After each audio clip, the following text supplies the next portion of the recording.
Oi gente, tudo bem com vocês? Hoje eu vim compartilhar um pouquinho da minha última leitura, que foi esse livro Como se tornar um cristão inútil, do Rodrigo Bibo. Então bora lá!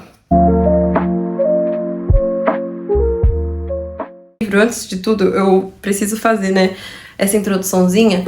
O Como se tornar um cristão inútil é uma continuação do livro famosíssimo que virou best-seller, O Deus que Destrói Sonhos, também do Rodrigo Bibo. Então, esse livro que eu vou falar hoje é uma continuação desse. Você não precisa necessariamente ter lido esse para entender o Como se tornar um cristão inútil, mas ajuda, porque eu acho que você já vem mais familiarizado com a linguagem do autor, que é bem fácil, com um humor assim no meio, e também com a forma dele de, assim, acabar com conceitos que você considerava corretos, mas que não tinham respaldo nenhum à luz da palavra. Ele confronta, assim como Deus que destrói sonhos, ele tira o foco do homem e passa a focar em Deus. Sabendo disso, a gente pode começar a falar desse livro. Bom, gente, primeira coisa que eu quero começar dizendo é que quando eu vi o título desse livro, Como se tornar um cristão inútil, eu tava em uma feira de livros e eu pensei que ele ia falar sobre coisas que a gente deveria evitar como cristãos para que a gente não acabasse se tornando servos inúteis, pessoas que acabam não cumprindo o seu propósito. E eu comprei esse livro com essa ideia. Quando eu fui ler, eu tive uma surpresa muito grande, porque na verdade esse livro ele se baseia no texto que está lá em Lucas 17, que é a parábola do servo inútil, que basicamente é uma parábola que Jesus ele contou para dizer que mesmo depois de um servo ter feito tudo que era certinho, tudo que o seu senhor tinha mandado, ele tinha que chegar, bater no peito e dizer: eu sou um servo inútil. E da mesma maneira, nós como cristãos deveríamos agir assim. E muitas vezes eu li essa parábola e não entendi, porque a gente pensa: esse servo não foi inútil, ele teve uma utilidade, ele fez aquilo que o seu senhor mandou ele fazer. Então, por que Jesus diz que nós temos que fazer como ele, mesmo depois de fazer tudo certinho, dizer que nós somos inúteis? E aí foi quando tudo assim mudou, lendo esse livro, eu comecei a entender o que o autor estava querendo dizer. Ele pega a origem desse texto, que está lá em Lucas, capítulo 17, como eu já falei para vocês. Ele trabalha o sentido da palavra inútil, que vem do original grego, que significa, que é arcreios, alguma coisa assim. E basicamente essa palavra não tem o significado de sem utilidade, como o nosso inútil em português, mas tem um sentido de indigno, sem mérito, sem valor. E o autor começa a trabalhar a ideia de que nós, como cristãos, mesmo depois de fazermos tudo aquilo que o Senhor Jesus mandou a gente fazer, nós temos que dizer que nós somos servos sem mérito, sem valor, indignos. E é nesse sentido que nós temos que nos tornar cristãos inúteis.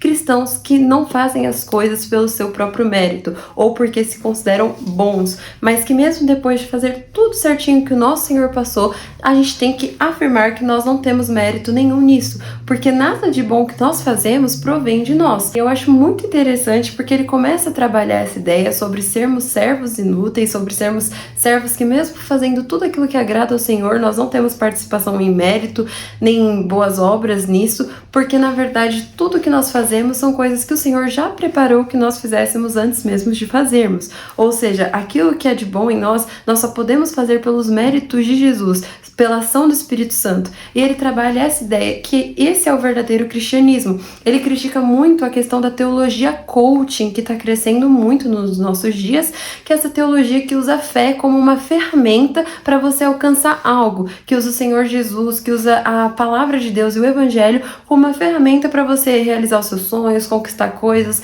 E ele diz que o verdadeiro Evangelho não é esse. O verdadeiro Evangelho é aquele que nós não temos participação, nós não temos méritos e nós não temos nada do que daria motivo para nós nos vangloriarmos.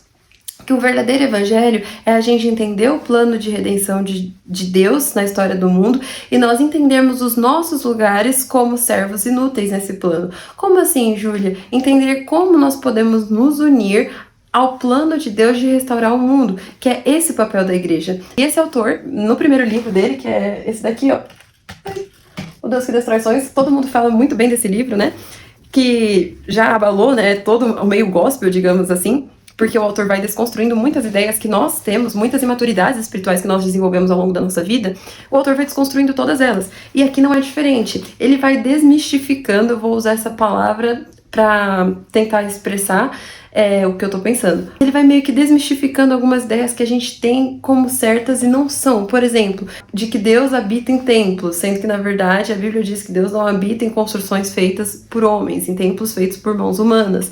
De que, por exemplo, Deus tem um chamado mega especial para sua vida. Ok, talvez ele tenha, mas esse não é o foco do evangelho. O foco do evangelho não é te servir, não é fazer com que você tenha um chamado mega especial para se sentir realizado e feliz, mas é entender como você, do jeito que você está, da forma como Deus te criou, pode se unir ao plano de Deus para contribuir na obra que ele está fazendo na humanidade.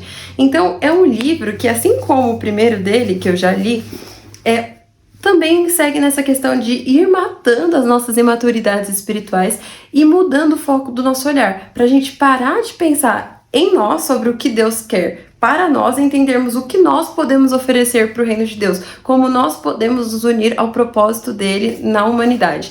Então acho que ele trabalha muito isso, ele fala sobre a questão de glorificarmos a Deus através do nosso trabalho, glorificarmos a Deus na nossa rotina, que nós somos sacerdotes de Deus. Então ele deixa muito claro isso, de que antigamente eram necessários sacerdotes, a lei, né, para intermediar o povo até Deus. Hoje em dia nós somos os sacerdotes que Deus colocou na terra para levarmos as boas novas, para intermediarmos a relação das pessoas com Deus. Nós estamos aqui para incendiarmos os ambientes para que as pessoas possam ver que esse é o papel da igreja. Então ele traz muito esse senso de o que é ser igreja, do papel missional da igreja. Ele usa muito esse termo, de que a igreja não tem uma missão, mas ela é a missão de Deus na terra para restaurar o mundo, para cumprir os seus propósitos, e como nós podemos nos unir a Deus nesse propósito maravilhoso, mesmo entendendo que temos um propósito, porém sem méritos, um propósito, porém sem nada que nos faça, que nos dê razão para nos vangloriarmos, um propósito que é uma missão sem mérito. Então o Senhor Deus nos manda ir, mas não para recebermos nada, para sermos parabenizados ou aplaudidos, mas para glorificarmos o nome dele. Então, mais uma vez, o Rodrigo Bibo, ele surpreendeu muito nesse livro, né? Desde o primeiro que eu li dele, eu fiquei encantada. E eu gosto muito da linguagem dele. É uma linguagem muito tranquila. Você vê a ironia dele, o humor dele durante a leitura. Que mais? Além disso tudo, eu acho que é um livro muito bom, assim, para adolescente, em primeiro lugar, pela linguagem e, como eu já falei, pelas referências, porque ele tem umas referências muito nerds, assim, eu vou dizer, de filmes e séries e histórias, que eu acho que são bem legais, que deixa a leitura bem, assim, fácil. Então é um livro que você lê super rápido, tanto esse como Deus que destrói sonhos, né? Já vou englobar ele. Mas não só para adolescentes, né? Quando eu comecei a ler, eu pensei, nossa, esse é um livro perfeito para adolescentes. Só que quando você começa a ver algumas verdades que ele vai falando de uma forma leve, você pensa, meu Deus, todos os adultos também deveriam ler isso. Porque tem muitos irmãos e irmãs que estão na igreja há 30 anos e não entendem que a vida delas é um culto, que eles são sacerdotes e sacerdotisas no plano de Deus, e que através do trabalho deles, por exemplo, mesmo odiando o trabalho deles, ele tem um capítulo que fala sobre isso, como glorificar a Deus se eu odeio o meu trabalho, por exemplo, como isso pode contribuir para o reino de Deus. Então eu penso que ele fala a verdade de uma forma leve, que acho que todas as pessoas deveriam saber, não só os adolescentes, principalmente os adultos. Enfim, gente, mais uma vez eu quis compartilhar com vocês essa leitura e eu gostei muito e eu recomendo ela, mas esse é um livro que também você tem que ler com a sua cabeça aberta, com o seu coração aberto para aprender e já esperando ser surpreendido e ter alguns preceitos que você tinha antes como corretos, você tem que estar preparado para serem confrontados à luz da palavra nesse livro.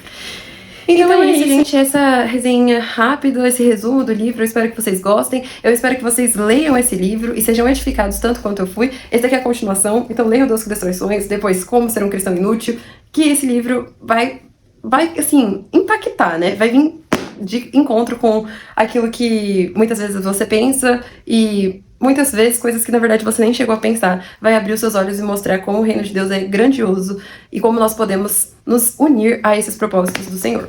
É isso, gente. Espero que vocês tenham gostado e tchau!